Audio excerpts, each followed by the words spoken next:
If I were to describe this episode in one word, or technically two words, it would be Star Wars. Because this episode is literally basically like the definition of Star Wars. It honestly felt like I was watching a Star Wars movie. Not only just like a Star Wars movie, but it felt like almost like Avengers Endgame, but for Star Wars, because this is unlike anything else we've seen before. And before I go any further, of course, spoiler warning, we are talking full spoilers in this video, because there are so many cameos of characters in this episode. Not only do you have, of course, the Book of Boba Fett characters in here, who are in like one scene, but who cares? But then you got the Mandalorian characters, including Cobb Vanth, who made his return. But then we got Luke Skywalker. We got Ahsoka Tano. We have even Cad Bane making his live action debut here. It was just such an amazing episode. I remember I woke up at 3 a.m. this morning when the episode dropped, and I was just not in a good mood because,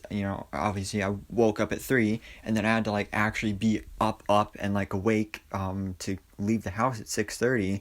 So I was not looking forward to this at all. But then as soon as the episode started and we started getting cameo after cameo, I just had a smile on my face the whole time.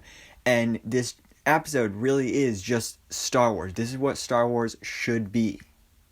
And of course, it is kind of strange the fact that, the two episodes of the Book of Boba Fett that don't even have Boba Fett in them are the best episodes of the series, or at least my favorite.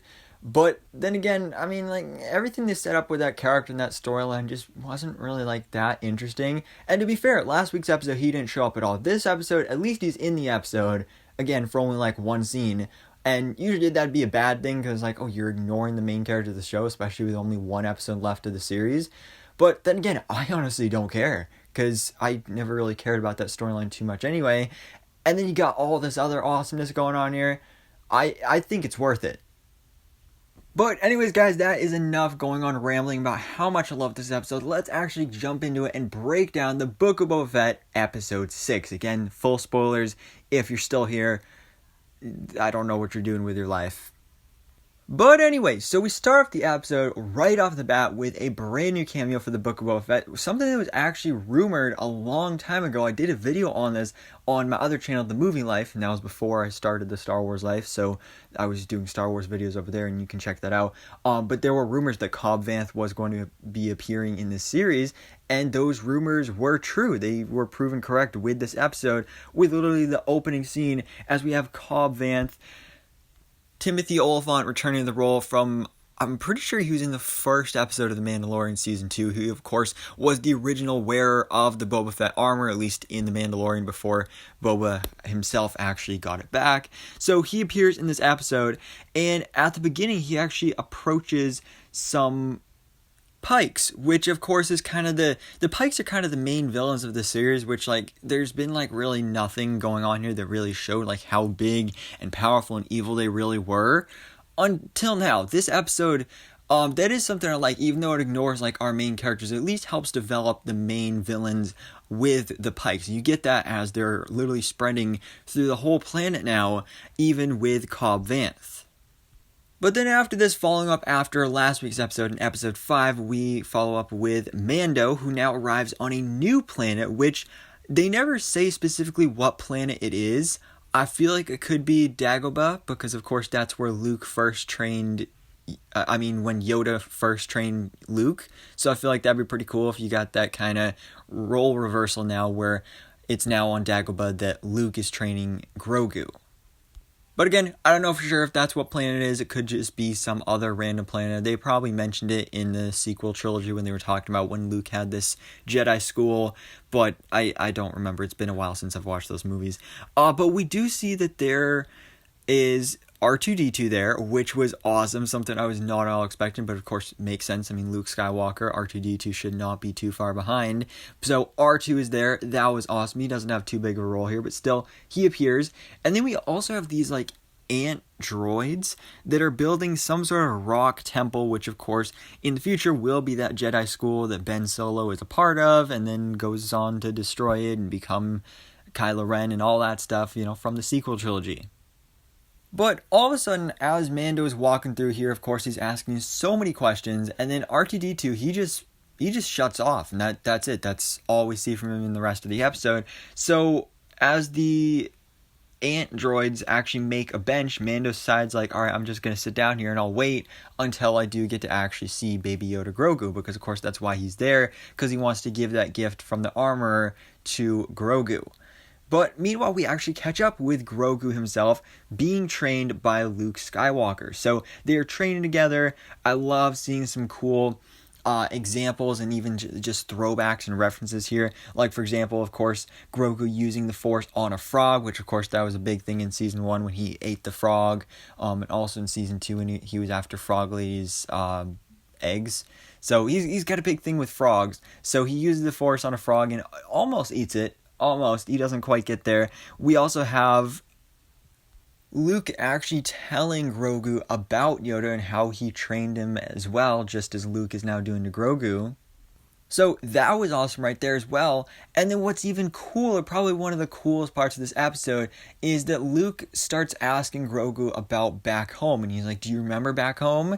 And clearly Grogu does not. He doesn't remember any of his time before The Mandalorian Season 1. So I don't know exactly how he does, but he does some sort of Jedi mind trick that basically helps Grogu remember back home, and that's when we get a flashback to Grogu watching Order 66 go down.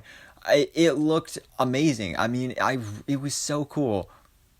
Because hearing in The Mandalorian Season 2 that Grogu was there for Order 66, it was cool, but actually seeing it is a whole other thing. And also just in general, getting flashbacks to the time period of the prequel movies, I think that's just as cool, and I just love this so much. But then the coolness does not stop there, because that's when we actually go back over to Mando, who now wakes up, and Ahsoka is there, Rosario Dawson returning as Ahsoka. This was probably the biggest surprise for me, because, you know, obviously at the end of last week's episode, it was hinted that Grogu was going to be in here, and of course with Grogu, Luke Skywalker has to be there, given The Mandalorian Season 2's ending. But I was not all expecting Ahsoka to show up, but she did, and she was awesome here, because she actually tells Mando that if he sees Grogu, it'll only make things more difficult, because he already misses Mando, but if he sees him, then that'll make things even worse. So Mando actually does kind of follow that advice and actually leaves. He gives the gift that is actually wrapped in like a cloth that's actually the shape of Grogu's head kind of, and he leaves and he gives that to Ahsoka. So later on she gives that to Luke, and meanwhile, we go back over to some more training montages with Luke and Grogu, and I love how just like in The Return of the Jedi, when we have Luke training with Yoda, just like that, we now have basically the same thing happening now with Baby Yoda, where we have Luke running around and jumping with Grogu on his back in an actual backpack. Yoda, he was actually just holding on like a backpack, but Grogu was in an actual backpack here. So that was awesome. Speaking of that though, Luke Skywalker in this episode, you know, the deep fake and like the CGI on that face looked way better. Like it didn't look bad before, but there was definitely something unnatural about it. But this episode, I just couldn't stop looking at it, how good it looked, because it really did look amazing.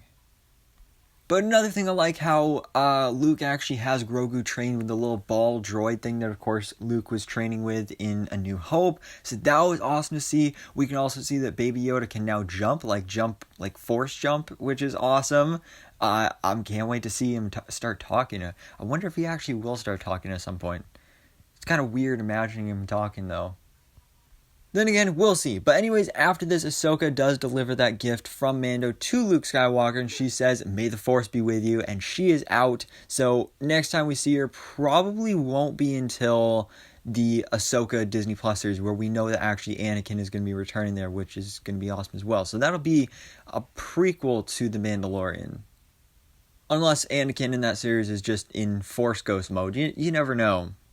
But after Ahsoka leaves, we catch back up with Mando, who went back to Jabba's palace, where Boba Fett is now living, and we get the one scene with the actual characters from the Book of Boba Fett, with Fennec Shand, Boba Fett, Black Chrysanthemum, and all their cyborg friend people. And so they go there, and Mando returns there, and they make a plan, and so Mando goes to get some extra help. So he goes to visit Cobb Vanth, who, of course, we saw at the beginning of the episode. But after Mando leaves, this is when Cobb Vanth and his deputy, they actually decide like, oh, maybe we should help out. But then a strange figure approaches, and I just love this entrance for that character. It was so cool, because then we get the live action debut of Cad Bane, of course, a classic Star Wars character from the animated series. And so seeing him in live action is so cool. I love the design. Plus, again, it was so cool. It was like a standoff, like a duel. Very westerny. I loved it. I love this entrance for the character. And he actually warns them to stay away from Boba Fett and shoots Cobb Vanth along with his deputy. He shoots his deputy like 6 different times. So that guy's definitely dead. But is Cobb Vanth dead? I wouldn't be surprised. I have a feeling that he actually is dead, because really, I mean, like, what else is that character going to do? Like, he's served his purpose, and that gives us some more emotional weight to this and gives us more of a reason to hate the Pikes, which Cobb Vanth apparently actually is a Pike, which I never knew, because I never actually watched the animated series either, so I don't really know much about the character anyway, but just based off his design, he is one of the Pikes, and he's working with them, so that is awesome, and I'm excited to see where things go from here.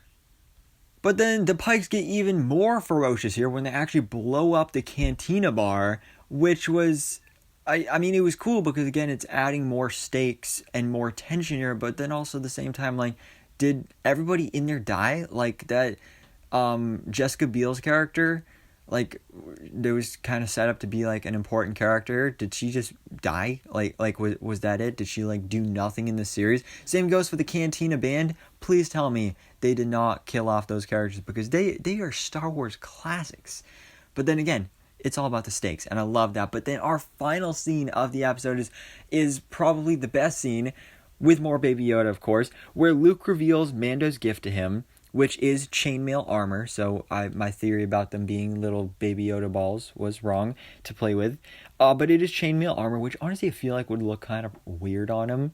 But Luke offers him the choice between the chainmail armor or Master Yoda's lightsaber. We saw early in the episode that when Luke was using that lightsaber, Grogu was very fascinated with that. So he gives him the choice here. Basically, continue training with Luke and use the lightsaber, or take the armor and go back with Mando. And obviously, I think we all want to see him, take the lightsaber. Just seeing Baby Yoda with a lightsaber would be awesome, and see him do the proper Jedi training and everything like that. But at the same time, I feel like there's no way that's going to happen, because, I mean, Baby Yoda's got to reunite with Mando for The Mandalorian Season 3. I mean, he doesn't necessarily have to, but, like, at the same time, just story-wise, it's what makes the most sense. It'd be nice if Luke was a little nicer and was just like, hey, you can have both, and our training is done or whatever. But we'll see, because Grogu doesn't make a decision, the screen just fades to black, and that is the end of the episode. My favorite episode of the Book of Boba Fett. I loved last week's episode. This one is way better, which I didn't even know they could do, but they did it. It was just Star Wars Avengers Endgame, basically. It was amazing. It was beautiful. I loved every second of it. But guys, what did you think about it? What did you think about the Book of Boba Fett? Episode 6, which barely even had Boba Fett in it. Let me know all your thoughts on this in the comments below. Next week's episode 7, is the season/series finale. We're not sure if we're getting a second season, but it is the last episode for now, episode 7. So let me know all your thoughts, theories, and predictions in the comments below. And thank you guys so much for watching. Please drop a like if you enjoyed this video, and hit the subscribe button so I can keep it up to date on everything goes on in the Star Wars life.